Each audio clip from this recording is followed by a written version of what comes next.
This is Chicken Ball. Come at us, bro.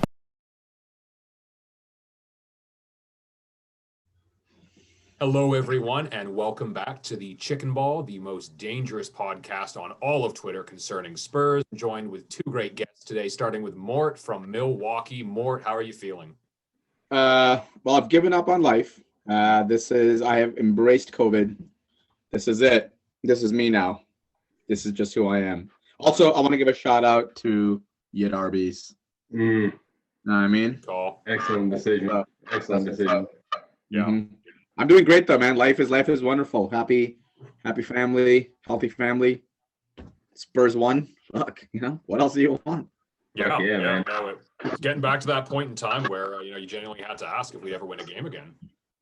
Yeah, God, wasn't that kind of sketch? And it's not like we were losing good matches. They're losing some shit matches. Of shit teams, or rather, maybe they're not shit teams. As teams that you expect to beat, and I think that was kind of concerning. But I'm sure we'll get into all of this amazing agenda. Sure, we will. Scott, I don't even know where you're calling in from. You're all over the place. Back in the old Pacific Northwest. Okay. Got back about a week ago, man. So all is right in the world. We are back in the only time zone that fucking matters. It is the only one, in my opinion. Everyone should live on the west coast of the United States. Here we are. To Mort's point too, I am doing well. We are, the quad's back on. Straight up, the quad's back on, and it's fun to podcast again. So let's fucking go.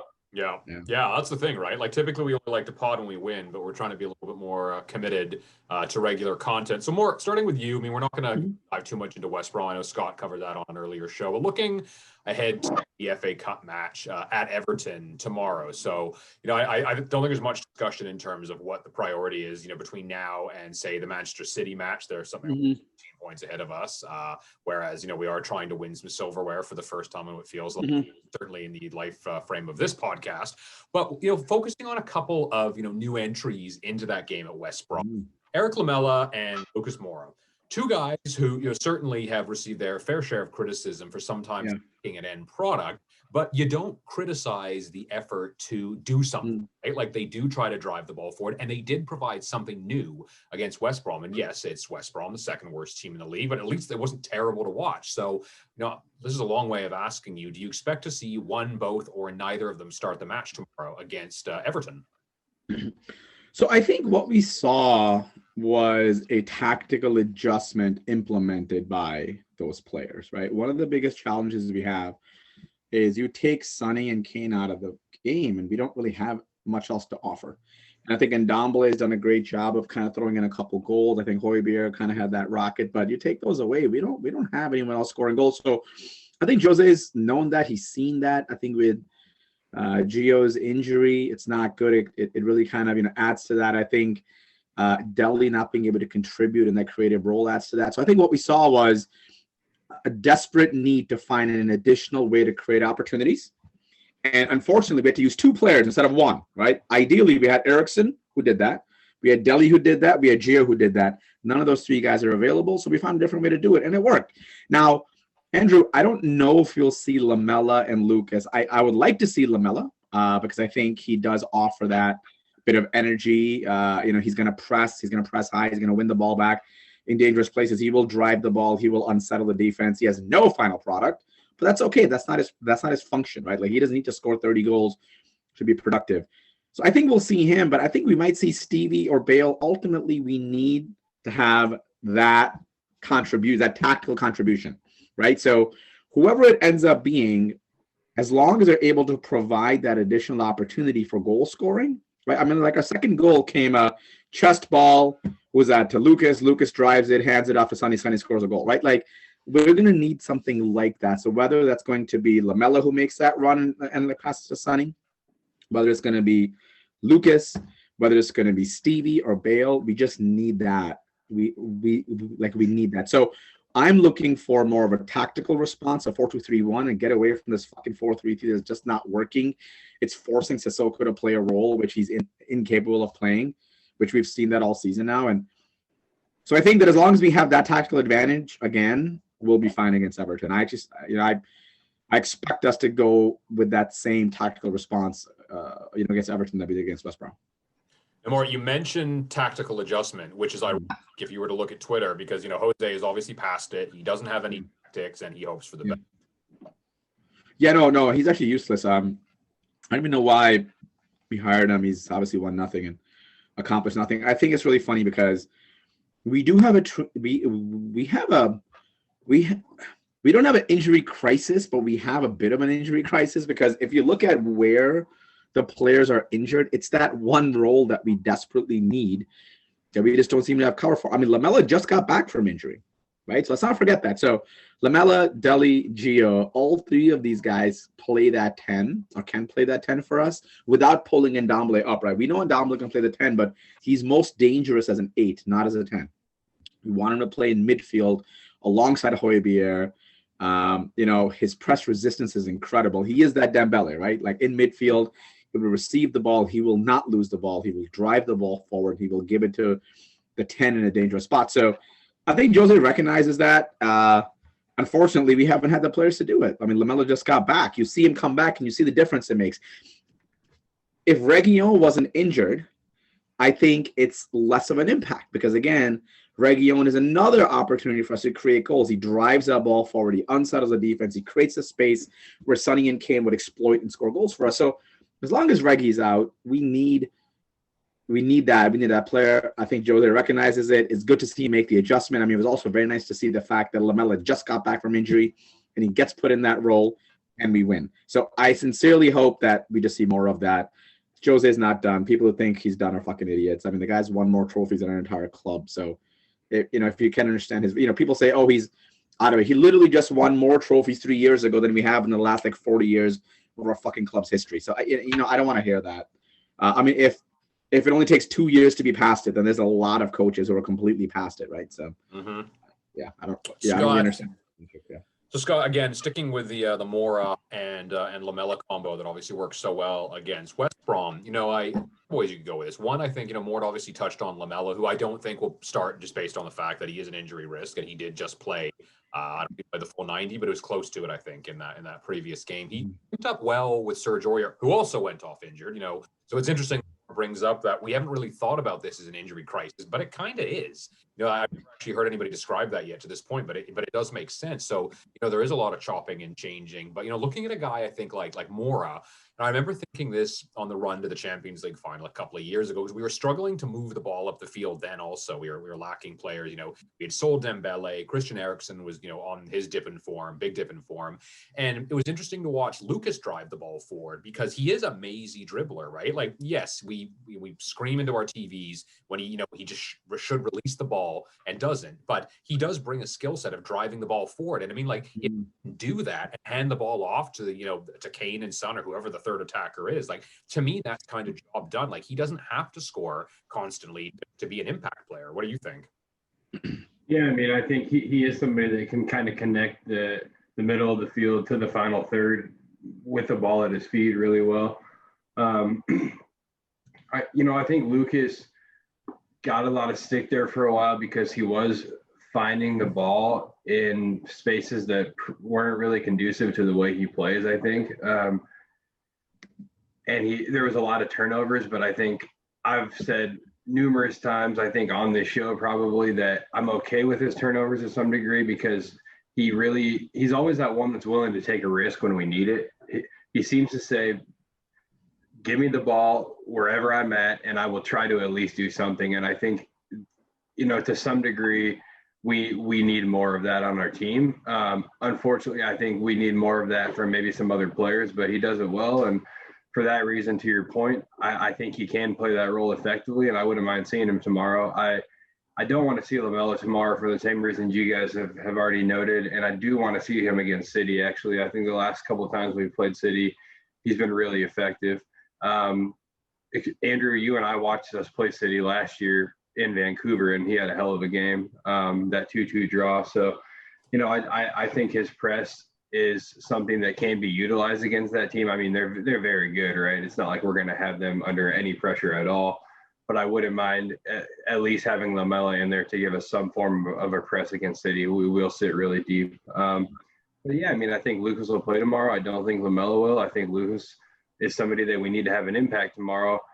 and maybe we can transition into our next point when I say this, but I don't think Kane's going to play tomorrow, and so I do think we're going to need somebody like Lucas to come in with a direct approach. Mort, you look like you got a response there. No, that's all wrong. I mean, that's all completely wrong. I mean, City doesn't matter. We're going to lose that match, and we should happily lose that match. We have Everton, and then we have Wolfsburger. We have 2 cups. Focus on the cups. We're not going to win the league. Mm-hmm. Our path to top 4 is not through City. It's through other teams. They're way too good. Okay, we need to go all out for Everton, and we need to go all out for Wolfsburger, and that should be our objective right now. If we were playing Scotty, if we're playing let's say we're playing even if we're playing like Villa, or we're playing like Arsenal or Chelsea, maybe even throw Liverpool in that bucket if you want. Then I say we try to go get points. We're not going to get points against City. Maybe we get a draw if we get lucky. The way they're playing, they are going to destroy us.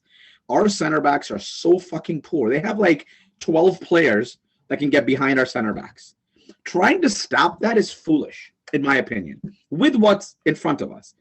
We have Everton, who are going to be without James. Let's go capitalize. Let's go get that win and build that confidence. Then let's rest some players. And then go out and win against Wolfsburger and win that first leg in Europa. You have not got to now you're in the finals of the League Cup, quarterfinals of the FA Cup, and halfway into the quarterfinals of the Europa. For me, that should be our focus, bro. Like, fuck City. They're going to whoop our ass anyway. Might sound like a loser's talk, but fuck it. Focus on Everton. Focus on Wolfsburger. City's a match in between. Put out Dane Scarlett. Let him go get a Hattie. I don't care. Yeah, no, I actually get your point. I think I will say that I'm not saying Kane won't play because he's being rested for City by any means. I don't think he'll play because I don't think he was expected to play against West Brom. My gut says he went to Mourinho, said, we know everything's fucked to hell. Like, I can probably go. Let's go get a W. We all know we need it. And so I just don't think his injuries are going to put him in a position to be ready to play tomorrow against Everton. Would I be happy to see him on the field? Fuck yeah, because I'm prioritizing the Cups as much as you are. I just don't think he's going to start. Will he be on the bench? Absolutely. Of course. But I do think that you make some very good points. I don't necessarily think that we're going to throw City, maybe, but I think as fans, we're probably okay with the loss and we'll accept it at this point. But I was talking with Dakota earlier, and fourth place, the average over the last 10 years, and this comes from Andrew on Podser, so I got to give him credit for this, but over the last 10 years, the average points required for top 4 was 72. And in looking at the trend over the last 3 or 4 years, we can say 66 points is probably about what we would need to get top 4. And again, this is who the fuck actually knows, but that's an average of above 2 points a game. And so I do think every Premier League match is still important for top 4. Of course, begs the question, well, why don't we just go get, Champions League through Europa? And that's a fair point that I think is worth a discussion. But my point is that I think every Premier League game is actually still pretty important right now. And I think we can probably go get a win against Wolfsburger with putting out a pretty strong lineup against City still. But if we didn't, I wouldn't be upset or opposed to that. I don't necessarily disagree with you. I think the one additional thing I'll add there is we've seen Jose do this in the past, right?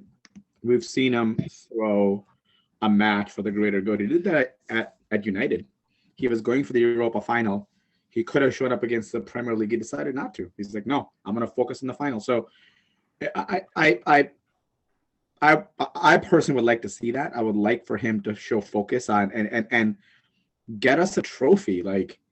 That's what we're missing. We're not missing top 4. Okay, we've done that already. We've done that a bunch of times already. It's not an accomplishment. It's an achievement. It's not an accomplishment. We need to accomplish something different, which is to go win trophies. It'd be great to win Europa, get CL qualifications, but we got to win something. And I think, remember, we can lose to City and still have a path to top 4, right? So it's not like if we lose to City, we suddenly are out of the top 4 race. It's obviously becomes more difficult, but again, if we can beat Everton, beat Wolfsburger, get that form, get that excitement back, right? Get that energy back. I think then you have something going on because we've got West Ham, we got Burnley, we got Palace. So we got 3 games. Then we have Arsenal, Southampton, Newcastle. I mean, the next 6 games it's not a terrible run that we can try to go get some points, right? It's not, it's not until mid-April that we see like United, right? So I really want us to focus on trophies. And I think this would be a great show of intent, in my opinion, because of our, like you said, Scotty, and I think, Andrew, you kind of alluded to it. We kind of have a low-key injury crisis, man, right? It'd be great if we had the full depth and everyone was fit, but we don't have a right back. We don't have a left back. We don't have a 10. You know, it's tough. Yeah. I mean, Scott, so then, if you're not expecting Kane, and to be honest, I am expecting him, but it wouldn't be shocking if he doesn't play, depending on how he came out of the last match with 2 bad ankles. But so if you're not expecting Kane, you're not expecting Lamela, who are the guys you expect to see then filling in those spots tomorrow? It's a good question. I mean, I definitely think Lucas plays. I wouldn't be. I don't know. I don't think we're going to see much of a back 3 anymore. I think that back 4 looked really good against West Brom, and I think we just need to get stabilized and quit playing around with things. So it is tough to say because that leaves a couple holes up top. I mean, Bale's going to probably play, in my opinion. I think this is an opportunity for him to do kind of what we brought him in to do, which, in my opinion, is to help us secure a couple cups and really step up in a few big moments, even if they're kind of few and far between. But with the Kane situation, I would like to see Bale be challenged a little bit to step up and be the guy in this really important game. I think the question becomes, would Vinicius play if there's no Kane? And then does Son play, right? Son, I think, was Son rested recently? I feel like in the last 2 or 3 games he was. But the guy's due a fucking rest. He's got to be if he hasn't been rested recently. But then again, as Mort said, it's a huge game, so I think Son probably plays. And so the question for me probably just becomes, is it Vinicius or is it Kane up top? Sounds like you guys think it's Kane. See, Scotty, our problem is it's not that simple. It's not that simple in the sense that they're not like for like. Okay. Not at all. Jose right? Said that. Talk about that, right? It's like when Vinny plays, he's a 9. He's a proper 9. He's like a soldado. Yeah. Get the ball in the box, let him poach. Get the ball to his chest at the half line. He'll bring it down. He'll control it. He'll pass it off, probably backwards, and then he'll run towards the goal and he'll wait for the receiving ball. That's what he does. He doesn't create. He can't drop in a midfield like Kane can take the ball. He can't take a ball off his chest to Lucas and let him run down and assist a sunny goal. So, I think, Scotty, that's our problem, man. We've got a 9 in Vinny, who I think is a good player. He doesn't fit what Kane does. Kane does too much. So to bring a guy like Vinny on, we have to make a lot of other adjustments. And we saw that. I think one of the things you need is fullbacks who can cross. Yeah. What happened? What happened to Doherty? Can someone please tell me how this guy goes from being the last 2 seasons with Wolves, he had the most chances created or some shit as a right back in the league, and he comes to us and he can't put a fucking cross in. Imagine if he's putting a cross in on Vinny's head. Come on, man. That's what dreams are made of for us. But if we put Vinny up there, we got to then have fullbacks who can cross, which means we got to have fullbacks who can go high, which means that we're going to be exposed in we're going to put space behind them, which means our midfield has to go wide, which means we can't play a pivot in midfield. We have to have a 3-person midfield, which now means we don't have a 10, and now you cannot feed Vinny more than his cross. It's a whole fucked up situation we're in because we cannot there's this terrible progression of it's this fucking domino tactical effect where to put a player like Vinny up there, you have to make a lot of other adjustments, and because of our low-key injury crisis, man, it just does kind of put a damper on things, right? So that's my rant. I'm sorry. No, it's a good rant. I mean, I said on another one of various podcasts that I'm on, you guys will love to hop in there, I'm sure, but I was having a conversation of, about this, and my challenge to Jose at this point is to just figure out what to do when Kane's not on the field, because it literally went from okay, we just need to take our chances. We're creating chances. We're defending well. This is going to work out okay, to just totally fucked in a 3 or 4 game spell. And it was all when Kane was out. No shots on target. You guys know what I'm getting at here. it was night and day without Harry Kane. And so Jose's got to figure that out, because I know you said this on Twitter recently, more, and I think it was spot on. Like, defense is still not a problem. We're still in good shape there. Our goal, our goals conceded is in great shape.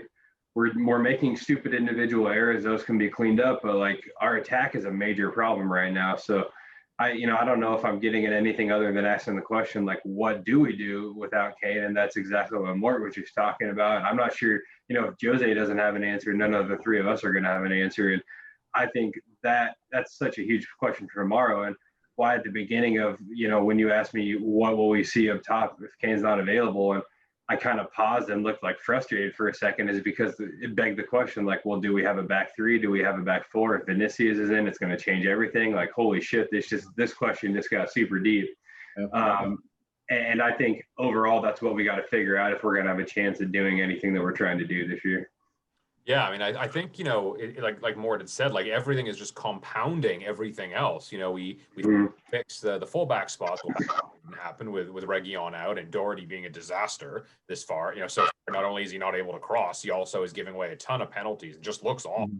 Again, you're willing to give the guy another season like some of our other players, but it has not worked out all that well. Aurier had a pretty good game last week. That hurt, and I think Lamela was a part of that, giving him, something to do, and they had some good link-up play back and forth there, so that was appreciated. Can I just make a comment on Aurier, Andrew? What's that? I want to make a comment on Aurier. Yes, please. So it was a Liverpool match where the stories came out that he left at halftime, right? Yes. And then the following week, he did not feature in the team. He wasn't even on the bench. And then he comes back. He has a good game. He gets a little hurt. He comes off. And you know what I noticed? Him and Jose were embracing, right? So I think we need to still accept the fact that Jose is still one of the best man managers in the game. And you've got a guy who was so pissed that he left in the middle of a match. And then a manager who was so pissed that he didn't even put the dude on the bench the next match. Yeah. And the match after, they're embracing. He's acknowledging the hard work he did, and the players acknowledging the trust that the manager puts in him. So I think it's these types of things that it's important for us to see and acknowledge where good things happen. Like, I still believe that Jose is going to fuck this whole thing up. Like, that's just who he is. And I think that's the reality we have to deal with. But it's also important to point out the good things when they happen, because we are so negative as a fan base. I thought that was really cool. I thought that was good. It was fun seeing that it's not the same as what we saw in the years past as far as camaraderie between players and manager, but it was good to see that. So I think that's a fair point, because we saw it on All or Nothing. We saw Dyer and Dele going at each other. We saw Loris and Son going at each other. Like, this is a competitive world to live in, right? Like, there's going to be a lot of storming and performing, right? Like, you're going to be able to get over these disagreements. This isn't social media where we all just block each other, when we say things that we disagree with, right? Like, it's something that he has to manage. Yeah. We can see he does a pretty good job managing it. Like, I think it's lazy to assume that, well, he's just outcasted Dele Alli. Like, were you not watching the entire time that he was trying to pump him up at the beginning, when he came to Spurs? Then, Dele is giggling when he's being accused of being lazy, right? So if you're giggling and not offended, like, if somebody called one of you lazy, I doubt you'd giggle about it, right? Like, you take offense to it because you're not lazy. So, he's calling a spade, but going into tomorrow, we know we're concerned about the fullback positions. You don't feel great about Davies, playing left back, because he can put in an okay ball if he's unpressured, but he doesn't have the speed to get back. And then do you consider playing a guy like Davinson, who is quick, not maybe the best, positionally, but does have the ability to turn and run back if there's a ball put over his head? So again, I think you guys touched on it. It's just this knock-on effect. So, I think there's just, we can guess at the lineup, and I'm sure Ryan will later on, but it's a crapshoot right now, right? Like, who plays center back? Does Davinson come back in after a fairly good game with, a great second half, maybe not such a great first half? Does Toby stay in? Does Dyer get back in the lineup? We assume Doherty will be in the lineup because Aurier is probably out, but then from there on, like, we'll get to play. Like, it's tough. So, we're running out of time here, but just, a question for both of you guys. We obviously talk about Bale at different times of the season. Mort, I remember you and I chatting about it in December, thinking, well, if we get, a good Gareth Bale down the stretch of the season, that's perfectly fine with us. Now that's starting to become a little bit more iffy, right? Like, we're not seeing him, kind of take the bull by the horns. I thought he looked okay in the last match against Wickham. He probably should have scored 4 times, but at least he had the ball. But it's kind of sad to see. I did see people talking about, is it golf whale Spurs the same way it was at Madrid? Like, I don't believe that. I don't think he lacks that kind of professionalism. I think things turned really, really sour at Real Madrid. And we know Reguilon had a problem at Real Madrid as well. And, he even said, like, Bale can speak Spanish. He's just shy, like a lot of people are when they speak a foreign language. So I still have faith, although that might be, more of a hard thing than a head. But I don't know. I mean, Scott, what do you think? Are we going to see maybe not the best of Bale, but are we going to see a contributor on the stretch? I don't know. I mean, I think it's all about the expectations that we had with him versus maybe what the club had for him and what he had for his move to Spurs. I think we were at a point where Jose was coming in. We needed to win trophies. We still need to win trophies. And he was somebody who's won a lot of trophies and loves playing for Tottenham. And, definitely can still step up in the right moments. So I think, our expectations as a fan base were just a little off when he came in. I do think that, I'll say this. I was definitely one of those people that said, oh, it's coming. And I think that point in the season where it would be coming has came pretty quickly. And I think a lot of that's to do with, honestly, like from my perspective, just COVID and how fast like time is moving, with being in lockdown and all of this stuff. But out of nowhere, it's February. And I think we're all just kind of asking, okay, is he going to come? Is he going to come? I think some of it's fitness, some of it's comfortability. Some of it's finding the right motivation. He seems to be pushing his teammates along behind the scenes really well. And hopefully, as he becomes fit and in match form again, that competitive edge will show through him as well. So I think if I can answer your question, I do believe that he will still play a pivotal role in a couple of big moments for us this year. And as we look down the line for Europa League, FA Cup, even a League Cup, final, having a guy who's won everything in those moments has got to be worth something, right? Yeah. Mort, how about you?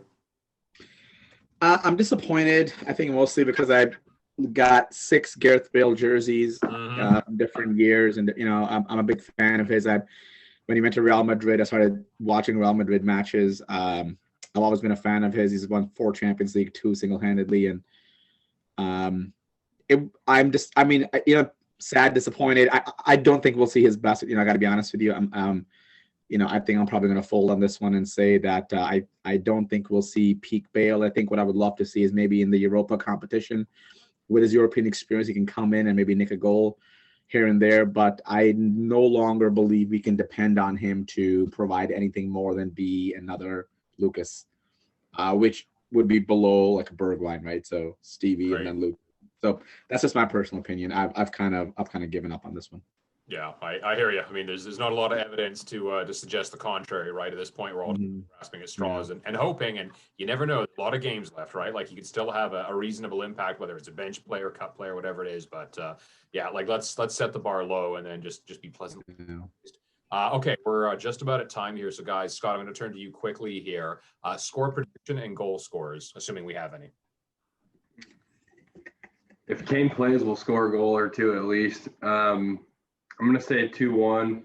Spurs, I'm going to say Kane gets the second goal off the bench if he doesn't start. And the other goal is going to come from Lamela. That's Is awesome. there now tomorrow, if the game ends after 90 minutes in a draw, is it a replay or is it penalties? Does anybody know? It's all of its penalties. Okay. So they'll play extra time. Okay. And then it goes to penalties. There is no replay for these. Because of COVID, just for this year. There would have been, but right. Okay, makes sense. More. How about you? What do you think in score prediction? So I'm gonna go 2-0. I think we build on the clean sheet, and I think the defense holds together. I think a goal is gonna come from Lucas. I don't know why. I've got this weird feeling he's gonna start. He's gonna get some love. I think it comes from Lucas. Then I'm gonna go a bit haywire, and I'm gonna say we're gonna get a set piece goal. One of our center backs. I don't know what combo. I think we'll probably see like Dyer Rodon. So I think one of those guys in a set piece. Maybe they head one in, they toe one in. That's my prediction. The reason I'm laughing is because that's literally exactly what I was going to say. Lucas Moura was going to score, and I thought one of our defenders, like probably most notably Dyer or Toby, we're going to score off a corner like that. So, okay, if both of us think that, that provides extra incentive and extra credibility to it actually. That's what I'm going to say as well. All right, guys, we're going to wrap up here. Scott, any closing thoughts before you have to jump off? Come on, you fucking Spurs. Big one tomorrow. Right on. Mort? Tottenham Hotspur Football Club has not lost a knockout match this season, and that trend shall continue tomorrow. Come on, you Spurs! Fucking go. I like to say nothing is as good or as bad as it ever seems, and we're in that spell right now where we're not as bad as it seemed for those couple of games right there. I do think we get the win. I think Everton is, potentially playing for that top 4, as it is an accomplishment for them to finish top 4. So I don't know if they have the eyes on the prize that we do in the FA Cup. So I am hopeful. 2-1 win. Moura set piece, center back goal, 2-1. Come on, you Spurs. Thank you so much for joining us. We'll be posting later tonight. Thank you, everybody.